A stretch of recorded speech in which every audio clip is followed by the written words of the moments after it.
नमस्कार, आप देख रहे हैं 7C हिमाचल आजकल और मैं हूं दीक्षा कोहली। खबरों की ओर रुख करने से पहले नजर डालते हैं अब तक की मुख्य सुर्खियों पर। कांग्रेस में पिछले कई महीनों से जारी घमासान नहीं ले रहा थमने का नाम। कांग्रेस का दिल्ली में हाई वोल्टेज ड्रामा जारी। 24 घंटे बाद भी नहीं मिला वीरभद्र सिंह को नियुक्ति पत्र। धर्मशाला में बोले मुख्यमंत्री प्रेम कुमार धूमल, कहा वीरभद्र सिंह के नेतृत्व से आसान होगी भाजपा की जीत। विधानसभा चुनाव से ठीक पहले कांग्रेस को लगा तगड़ा झटका। वरिष्ठ कांग्रेस नेता कुलदीप कुमार कानूनी शिकंजे में फंसे। अनुसूचित जाति का झूठा प्रमाण पत्र बनवाने के मामले में एफआईआर दर्ज। केंद्रीय छात्र संघ के चुनावों के बाद सभी संगठनों ने जीत संबंधी किए अपने दावे पेश। एबीवीपी के पक्ष में सरकारी मशीनरी का दुरुपयोग करने के लगाए आरोप। और अब खबरें विस्तार से। 24 घंटे से ज्यादा का समय बीत जाने के बाद भी कांग्रेस हाईकमान की ओर से आधिकारिक तौर पर घोषणा न होने से पूर्व मुख्यमंत्री वीरभद्र सिंह के प्रदेश कांग्रेस पद पर नियुक्ति का मामला लटकता नजर आ रहा है। उन्होंने दिल्ली में बयान जारी करते हुए कहा कि वे 27 अगस्त को अपना पदभार संभाल लेंगे, मगर उनके करीबी इस संबंधित आधिकारिक तौर पर पत्र जारी न होने की भी पुष्टि कर रहे हैं। दिल्ली में चल रहे हिमाचल कांग्रेस के हाई वोल्टेज ड्रामे के हालात पल पल बदलते रहे हैं। शुक्रवार को पार्टी हाईकमान ने इस मामले को लेकर खूब माथापच्ची की। देर शाम तक अखिल भारतीय कांग्रेस कमेटी की ओर से वीरभद्र सिंह के प्रदेश के अध्यक्ष पद की अधिसूचना जारी नहीं हो पाई है।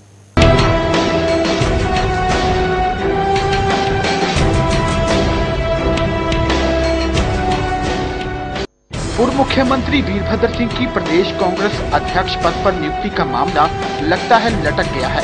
24 घंटे से भी ज्यादा का समय बीत जाने के बाद कांग्रेस हाईकमान ने आधिकारिक तौर पर कोई घोषणा नहीं की है। आइए हम आपको बताते हैं कि हिमाचल कांग्रेस का पिछले कई दिनों से दिल्ली में हाई वोल्टेज ड्रामा कैसे चलता रहा। पहले मंगलवार को खबर आई कि प्रदेश कांग्रेस का कार्यकारी अध्यक्ष गंगूराम मुसाफिर को बना दिया गया। गंगूराम मुसाफिर वीरभद्र सिंह के कट्टर समर्थक माने जाते हैं। यह खबर चैनलों व अखबारों की सुर्खी बनी, लेकिन एक दिन बाद ही बुधवार को प्रदेश कांग्रेस प्रभारी वीरेंद्र चौधरी ने इस खबर का खंडन किया कि हिमाचल में कोई कार्यकारी अध्यक्ष नहीं बनाया जा रहा है। इस खबर पर यही विराम लग गया। गंगूराम मुसाफिर के कार्यकारी अध्यक्ष बनाने की कोई आधिकारिक घोषणा भी नहीं हुई। फिर वीरवार सुबह से हिमाचल के नए प्रदेश अध्यक्ष बनाने की चर्चाएं शुरू होने लगी। इन चर्चाओं के बीच पूर्व मुख्यमंत्री वीरभद्र सिंह का नाम सामने आया। वीरवार दोपहर बाद खबर आई कि प्रदेश कांग्रेस अध्यक्ष कौल सिंह ठाकुर से पार्टी की राष्ट्रीय अध्यक्ष सोनिया गांधी को अपना इस्तीफा सौंप दिया है और वीरभद्र सिंह को प्रदेश कांग्रेस की बागडोर सौंप दी गई है। लेकिन वीरभद्र सिंह की नियुक्ति की ना तो वीरवार को अधिसूचना जारी हुई और ना ही शुक्रवार को। खुद वीरभद्र सिंह ने ना तो इस बात की पुष्टि की ना ही खंडन किया। ऐसे में कांग्रेस हल्के में हैरानी इस बात की हो रही है कि पार्टी में ऐसे कौन लोग हैं जो इस तरह की अफवाहें फैला रहे हैं। वीरभद्र सिंह ने बयान जारी करते हुए कहा है कि वे 27 अगस्त को प्रदेश कांग्रेस अध्यक्ष का पदभार संभालेंगे। उधर दूसरी ओर कौल सिंह ठाकुर ने साफ कहा है कि अगर प्रदेश कांग्रेस में कोई फेरबदल होता है तो वे पार्टी का कोई भी पद नहीं लेंगे, बल्कि एक आम कार्यकर्ता की तरह पार्टी के लिए कार्य करते रहेंगे। बहरहाल कांग्रेस के नेताओं व कार्यकर्ताओं की नजरें अब पार्टी की राष्ट्रीय अध्यक्ष सोनिया गांधी के अंतिम फैसले पर टिकी हैं। भूपेंद्र चौहान, 7C हिमाचल आजकल, शिमला। मुख्यमंत्री प्रेम कुमार धूमल ने कहा है कि वीरभद्र सिंह को प्रदेश कांग्रेस का नेतृत्व दिए जाने से विधानसभा चुनावों में भाजपा की जीत और आसान हो जाएगी। भाजपा विधानसभा चुनावों में वीरभद्र सिंह के खिलाफ सभी मुद्दों को उठाएगी जो अब तक गौण हो रहे थे।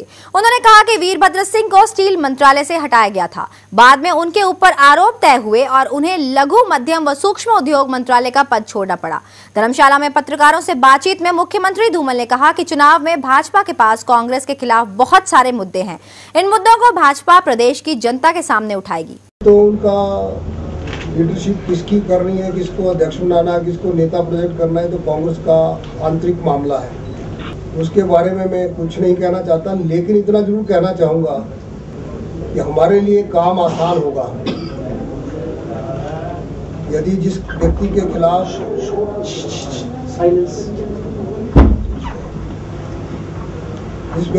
चार्जेस फ्रेम हो गए हों,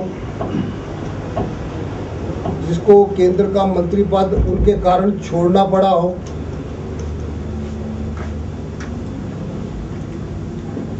उनके नेतृत्व में अगर चुनाव लड़ेंगे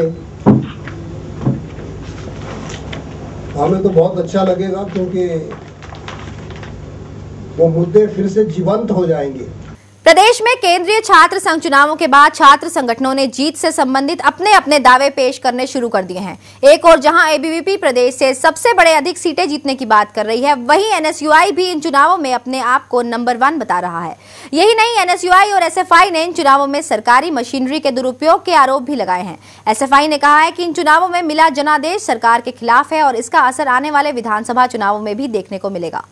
एबीवीपी ने एससीए चुनावों में प्रदेश में 200 से अधिक सीटें जीतने का दावा किया है। एबीवीपी के राज्य सचिव अजय भेटा ने कहा है कि उनके संगठन को इन चुनावों में छात्रों का भारी समर्थन मिला है। वहीं एनएसयूआई और एसएफआई इन चुनावों में 100 का आंकड़ा भी पार नहीं कर पाए हैं। उन्होंने राजधानी के कोटशेरा कॉलेज और आरकेएमवी में चुनावों के दौरान धांधली के आरोप लगाते हुए इसकी जाँच भी मांगी। विद्यार्थी परिषद नंबर 1 स्टूडेंट ऑर्गेनाइजेशन बनकर इस वर्ष भी उभरा है और कुल मिला के ऐसे पूरे प्रदेश के अंदर लगातार जिस तरह से एसएफआई इस वर्ष केवल मात्र 100 का आंकड़ा पूरा नहीं कर पाई है, एनएसयूआई 100 का आंकड़ा पूरा नहीं कर पाई है। शिमला जिला में भी पिछले वर्ष की अपेक्षा हमने अपने यहाँ पर सीटें बढ़ाई है। कन्या महाविद्यालय और कोटशेरा महाविद्यालय के अंदर लगातार हम बिल्कुल ऐसे करीब मतों से अंतर से हारे हैं और सीधे तौर पर जिस तरह का एक वहाँ पर प्रशासन ने एक पूर्णता एक फर्जी वोटों का सहारा लेकर वहाँ पर हम हारे हैं और आज उसकी हमने एक जांच की मांग वहाँ पर की है।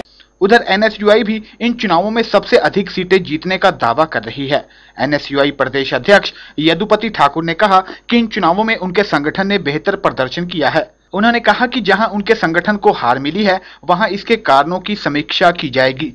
ठाकुर ने भाजपा से संबंधित एबीवीपी पर इन चुनावों के लिए सरकारी मशीनरी के दुरुपयोग के भी आरोप लगाए। उन्होंने एससीए चुनावों के बाद अब छात्र परिषद के चुनाव जल्द से जल्द करवाने की भी मांग की। एनएसयूआई ने अब की बार जो है 15 सीटों का इजाफा हुआ है और दूसरी तरफ एबीपी उन कॉलेजों में जीत का दावा कर रही है जहां पे छात्र संघ चुनाव हुए ही नहीं है।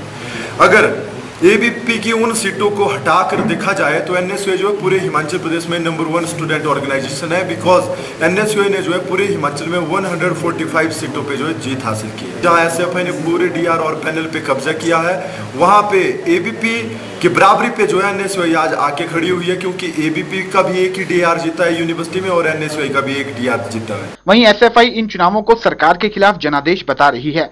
एसएफआई के राज्य सचिव विक्रम सिंह ने कहा है कि इन चुनावों में शिक्षा का निजीकरण व व्यापारीकरण मुख्य मुद्दा रहा है और छात्रों ने सरकार की इन नीतियों को नकारा है। उन्होंने सरकार पर एबीवीपी के पक्ष में सरकारी मशीनरी के दुरुपयोग के भी आरोप लगाए। उन्होंने कहा कि इन चुनावों के असर आगामी विधानसभा चुनावों में भी देखने को मिलेगा। ब्यूरो रिपोर्ट 7C हिमाचल आजकल, शिमला। प्रदेश कांग्रेस के एक और वरिष्ठ नेता कानूनी शिकंजे में फंस गए हैं। प्रदेश कांग्रेस अनुसूचित जाति विभाग के चेयरमैन कुलदीप कुमार पर राजस्व रिकॉर्ड से छेड़छाड़ कर अनुसूचित जाति का झूठा प्रमाण पत्र बनवाने के मामले में एफआईआर दर्ज हुई है। कुलदीप कुमार अनुसूचित जाति के आधार पर आरक्षित गगरेट क्षेत्र से 3 बार चुनाव जीत चुके हैं। गगरेट में मरवड़ी गांव के एक व्यक्ति ने कोर्ट में एक अर्जी दायर की है और इस मामले में कुलदीप कुमार के खिलाफ मुकदमा दर्ज करने की गुहार लगाई थी। कोर्ट से निर्देश मिलने के बाद पुलिस ने उनके खिलाफ मामला दर्ज कर जांच शुरू कर दी है। प्रदेश कांग्रेस अनुसूचित जाति विभाग के चेयरमैन कुलदीप कुमार पर कानूनी शिकंजा कस गया है। उन पर राजस्व रिकॉर्ड से छेड़छाड़ कर अनुसूचित जाति का प्रमाण पत्र लेने के आरोप लगे हैं। गगरेट के मरबाड़ी गांव के देसराज ने अंब के एक कोर्ट में अर्जी दायर करते हुए पूर्व मंत्री की जाति तथा उनके जाति प्रमाण पत्र पर सवाल उठाया था। कुलदीप कुमार अनुसूचित जाति के प्रमाण पत्र पर आरक्षित गगरेट विधानसभा क्षेत्र से 5 बार चुनाव लड़ चुके हैं और 3 बार वे यहां का प्रतिनिधित्व भी कर चुके हैं। कोर्ट के निर्देश के बाद कुलदीप कुमार के विरुद्ध पुलिस ने मामला दर्ज कर लिया है। पुलिस अब इस मामले की जांच में जुट गई है। 1913-14 का रिकॉर्ड है, उसमें इसके बाप का नाम था बद्री और ये तरखान जम्बाल है। इसने अपने पावर का मिसयूज करके इसको रिकॉर्ड को टेम्पर करवा के तरखान से लाहौर बनाया। उधर कुलदीप कुमार उनकी जाति को लेकर उठे विवाद को षड्यंत्र करार दे रहे हैं। उन्होंने कहा कि भाजपा ने इससे पहले के कार्यकाल में भी उनके खिलाफ ऐसा ही षड्यंत्र रचा था। उन्होंने कहा कि वे इसे लेकर मानहानि का मामला दर्ज करवाएंगे। तो षड्यंत्र किया है, इमेज फिल्म पुरानी है, केवल कलाकार ही बदले हैं। जब जब भाजपा सरकार आती है तो मेरी लोकप्रियता से घबराकर कोई ना कोई षड्यंत्र रचने का काम करते हैं। घटिया षड्यंत्र किया है, उसके खिलाफ उच्च न्यायालय में जाकर मानहानि का दम तोड़ने जा रहा हूं। गौरव हो कि इससे पहले प्रदेश कांग्रेस के वरिष्ठ नेता एवं पूर्व मुख्यमंत्री वीरभद्र सिंह और वरिष्ठ नेता आशा कुमारी कानूनी पचड़े में फंस चुके हैं। चुनावों से पहले यह घटनाक्रम पार्टी के लिए किसी बड़े झटके से कम नहीं है। राजीव भनोट, 7C हिमाचल आजकल, ऊना। प्रदेश में पिछले कुछ दिनों से हो रही भारी बारिश से नुकसान हो रहा है। राज्य में कई स्थानों पर भूस्खलन होने, मकानों के गिरने जैसी घटनाएं हो रही हैं। राजधानी शिमला में भी बारिश कहर बरपा रही है। शिमला शहर में इस बारिश से 3 मकान जमींदोज हो चुके हैं, जबकि लाल पानी स्थित शिक्षा निदेशालय के भवन को साथ में लगते डंगे के गिरने से खतरा पैदा हो गया है। शिक्षा निदेशालय के इस भवन को एहतियात के तौर पर खाली करवा दिया गया है। पिछले कुछ दिनों से हो रही भारी बारिश से शिमला में कई स्थानों पर भूस्खलन व डंगे गिरने का क्रम जारी है। शिमला के लाल पानी में शिक्षा निदेशालय भवन के साथ लगता डंगा भी भारी बारिश से ढह गया है। इससे निदेशालय भवन के गिरने का खतरा पैदा हो गया। हालांकि डंगे में दरारें पहले ही आ चुकी थीं, लेकिन वीरवार शाम को यह डंगा पूरी तरह से गिर गया। इससे कई कर्मचारी भवन के अंदर फंस गए। कर्मचारी बड़ी मुश्किल से बाहर निकले। इसलिए पहुंचे तो उसमें हल्की हल्की दरारें सी आई हुई थी, तो फिर हमने अपने हायर अथॉरिटीज़ को इसके बारे में इन्फॉर्म किया। डायरेक्टर साहब ने सब कुछ देखते हुए इमीडिएट मतलब ब्रांचेस को खाली करने के लिए कहा। जो ये ब्रांच थी जनरल ब्रांच, वो शिफ्ट हो चुकी थी। फिर हमें ऑर्डर आया कि आप लोग अपनी ब्रांच शिफ्ट करने लगे। हम अभी अंदर ही थे कि हल्का हल्का सा ये गिरना शुरू हो गया। फिर उसके बाद हमें मतलब ब्रांचेस से बाहर निकाल दिया गया, लेकिन वो सडनली फिर एकदम से जैसे ही हम बाहर निकले वो सारा निकल गया। इस 4 मंजिला निदेशालय के इस भवन में शिक्षा निदेशक व अन्य अधिकारियों के कार्यालयों सहित कई अन्य शाखाएं हैं। भवन को पैदा हुए खतरे को देखते हुए इसे खाली करवा दिया गया है। जैसे ही पता लगा हमें, तो हमने पहले PWD को इन्फॉर्म किया कि ये इस तरह से स्थिति नाजुक बनी है, बिल्डिंग के ढहने की संभावना बन रही है, कि जान और माल का नुकसान होने का अंदेशा था। इसलिए सभी जो बिल्डिंग में ब्रांचेस थी या ऑफिसर्स थे या लाइब्रेरी का हिस्सा था, उनका सबसे पहले कंप्यूटर और लोगों के जो थे वो सामान उसको बाहर निकाला, और उसके बाद फिर जो है बाकी जगहों में आज अब उनके बैठने की और सुरक्षित स्थान की व्यवस्था की जा रही है। उधर ढली क्षेत्र में भूस्खलन होने से यहां बने 2 मंजिला मकान के गिरने का खतरा पैदा हो गया है। इस कारण मकान को खाली करवा दिया गया है। भूस्खलन से ढली मशोबरा सड़क पर मलबा आ गया है, जिससे यहां सुबह कई घंटों तक यातायात बंद रहा। इससे लोगों को काफी असुविधा हुई। देखिए सर, हम लगभग 3 घंटे से यहाँ पे फंसे हुए हैं और सुबह लगभग 6 साढ़े 6 के आसपास इस लैंडस्लाइड हुआ है और तब से लेकर हम यहाँ पे फंसे हुए हैं। और जैसे मैं एक यूनिवर्सिटी का स्टूडेंट हूँ, तो मुझे काफ़ी दिक्कतों का सामना करना पड़ रहा है, क्योंकि मैं यूनिवर्सिटी भी नहीं जा पा रहा। मैंने अभी कुछ स्टूडेंट्स वापस जाते हुए देखे, क्योंकि यहाँ पे काफ़ी बड़ा जाम लगा हुआ था, तो वापस जा रहे हैं स्टूडेंट, तो काफ़ी दिक्कत है। एक्चुअली ये लैंडस्लाइड आया सवेरे 6:30 के बजे था। उसके बाद हमारी टीम 7:30 बजे यहाँ पहुँच गई, ठीक है ना। उसके बाद रोबोट आके यहाँ पे हमने थ्रू कर दिया आधे घंटे में, और कम से कम 1 घंटा और लगेगा, हम इसको प्रॉपर थ्रू कर लेंगे। ब्यूरो रिपोर्ट, 7C हिमाचल आजकल, शिमला। 7C हिमाचल आजकल में खबरों का सिलसिला जारी है। फिलहाल वक्त हो चला है एक छोटे से ब्रेक का। आप बने रहिए 7C हिमाचल आजकल के साथ।